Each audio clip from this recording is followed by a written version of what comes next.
இன்று மலையகத்திலே பெருந்தோட்ட சமூகம் இந்த நீதியினுடைய கட்டுப்பாட்டில் முழுமையாக நீதித்துறைக்கு மதிப்பளித்து வாழ்ந்து கொண்டிருக்கின்ற ஒரு சமூகம், நீதி மறுக்கப்பட்ட ஒரு சமூகமாக அனைத்து விடயங்களிலும் வாழ்ந்து கொண்டிருப்பது ஒரு வேதனைக்குரிய விடயமாக இருக்கின்றது. மலையகத்திலே பெருந்தோட்டங்களை ஆக கூடுதலாக சேவை செய்து கொண்டிருக்கின்ற மலையக பெண்கள் இந்த இன்னொரு நீதி மனிதாபிமானமற்ற முறையிலே பராமரித்துக் கொண்டிருப்பதை நான் இந்த சந்தர்ப்பத்திலே ஞாபகப்படுத்த விரும்புகின்றேன். இந்த நாட்டில் இருக்கின்ற 11 மாவட்டங்களில் பெருந்தோட்ட மலையக மக்களை சேவை செய்கின்றவர்கள் ஆக கூடுதலாக 80% பெண்களாக இருக்கின்றார்கள். ஆகவே அந்த பெண்களுடைய உரிமை, அந்த கர்ப்பிணி பெண்கள், பாலூட்டும் பெண்கள் இப்படியெல்லாம் இருக்கின்றார்கள். ஆகவே இவர்களுக்கு இந்த நாட்டில் இருக்கின்ற சட்டத்தை அந்த பெருந்தோட்ட நிர்வாகம் கொடுப்பதற்கு மறுக்கின்றது. அவருடைய லாபத்தை மட்டும் மனதில் கொண்டு மிக மோசமாக நடந்து கொண்டிருக்கின்றார்கள். அதுக்கு அடுத்தபடியாக இந்த எங்களுடைய பெருந்தோட்ட மக்களுடைய வாழ்வாதாரம், வீடு அமைப்பு, இந்த வீடு அமைப்பு திட்டத்திலே அதிமேதகு ஜனாதிபதி அவர்கள்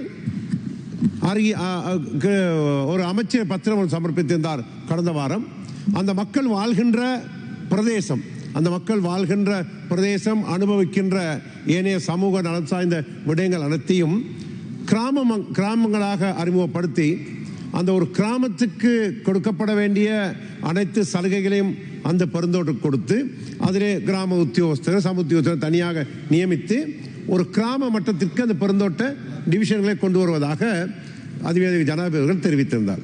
ஒரு தோட்டத்தினுடைய பெயர் Appar division, lower division, middle division, factory division, பங்களோ division. இதுதான் விலாசம். ஆக அந்த விலாசம் வாழ்க்கை முறை மாற்றப்படுவதற்கு ஒரு தீர்மானம் எடுக்கப்பட்டிருக்கிறது, வரவேற்கத்தக்கது. ஆனால் அதனை நடைமுறைப்படுத்த வேண்டும். இவ்வாறான ஒரு சுதந்திரமான ஒரு கிராமமாக அதனை மாற்ற வேண்டிய ஒரு சட்டம் நிறைவேற்றப்பட வேண்டும். அது சட்டபூர்வமாக்கப்பட வேண்டும். வர்த்தமானில் வெளியிடப்பட வேண்டும். பெருந்தோட்ட பாடசாலைகள், அந்த பாடசாலைக்கு காணிகள் 2 ஏக்கருக்கு மட்டுப்படுத்தப்பட்டு அங்கு மலையத்திற்கு எந்த ஒரு பாடசாலைக்கும் காணி உறுதிப்பத்திரம் கிடையாது. அனைத்து பாடசாலைகளும் அங்கு வெளியாட்களால் ஆக்கிரமிக்கப்படுத்தப்பட்டு மிகவும் தர்ம சங்கடமான முறையிலே அந்த பாடசாலைகளை அந்த பாடசாலை அதிபர் ஆசைகள் நடத்தி கொண்டிருக்கிறார்கள். அந்த மாணவ செல்வங்களுக்குரிய பாதுகாப்பு கிடையாது. ஆகவே அந்த காணி சட்டத்திலே இந்த பெருந்தோட்ட பாடசாலையுடைய காணிகளும் உள்வாங்கி சட்டமாக்கப்பட வேண்டும். இன்று எல்லாத்துக்கும் மேலாக உழைப்புக்கேற்ற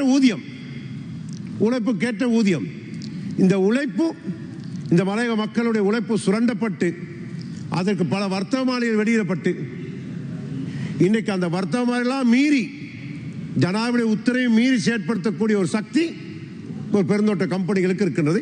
இன்னைக்கு அதனை நீதிமன்றம் சென்று அந்த பெருந்தோட்ட கம்பெனிகள் அதற்குரிய தடை உத்தரவும் பெற்றிருக்கின்றார்கள்.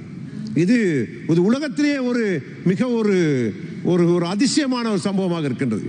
பெருந்தோட்ட கம்பெனிகள் சட்டத்தரணிகள் மூலமாக தன் கீழ் வேலை செய்கின்ற தொழிலாளருக்கு வாழ்க்கை செலவுக்கேற்ற வகையிலே சம்பளம் கொடுக்கப்பட வேண்டும் என்று ஒரு சம்பள நிர்ணய சபை மூலமாக தீர்மானிக்கப்பட்டு அதை வர்த்தமானில் வெளியிட்ட பிறகு அதுக்கு தடை உத்தரவு பெறக்கூடிய ஒரு சக்தி, ஒரு அநீதி இந்த மலையக மக்களுக்கு அங்கு நடந்து கொண்டிருக்கின்றது. இது பாரிய அநீதி. நாங்கள் சென்றிருந்தோம், நீதிமன்றம் சென்றிருந்தோம், வழக்குகளை பார்த்தோம், சட்டத்தரணிகளை வாதாடி பார்த்தபோது நாங்கள் ஏன் இந்த நாட்டில் பிறந்தோம் என ஒரு வெட்கப்பட வேண்டிய ஒரு நிலைமை என் மனதில் எனக்கு தோற்றுவித்தது. ஆகவே இந்த பெருந்தோட்ட தொழிலாளருடைய சம்பள சம்பந்தப்பட்ட ஒரு சட்டம் உருவாக்கப்பட வேண்டும். அவர்களுடைய காணி, நிலம், அவர்களுடைய பாடசாலை சம்பந்தப்பட்ட விடயங்களில் ஒரு விஷய கவனத்தை செலுத்த வேண்டும். அது அந்த கலெக்டிங் பார்கெயின் எக்ரிமெண்ட் சைன் பண்ணப்படும் போது அது இந்த நாட்டின் சட்டத்தை மீறி நடைமுறைப்படுத்த வேண்டும் என்பது கிடையாது. இந்த நாட்டில் ஒரு சட்டம் இருக்கிறது, அது அனைவருக்கும் சமம். அந்த சட்டத்துக்கு நாம் அனைவரும் ஏற்றுக்கொள்ள வேண்டிய ஒரு விடயமாக இருக்கிறது. ஆனால் இந்த நாட்டில் இருக்கின்ற 25 மாவட்டத்தில் 11 மாவட்டங்கள் பெருந்தோட்டங்களாக இருக்கின்றன. ஆக கூடுதலான காணிகள் அந்த பெருந்தோட்ட காணிகளுக்கு கம்பெனிகளுக்கு இருக்கின்றன.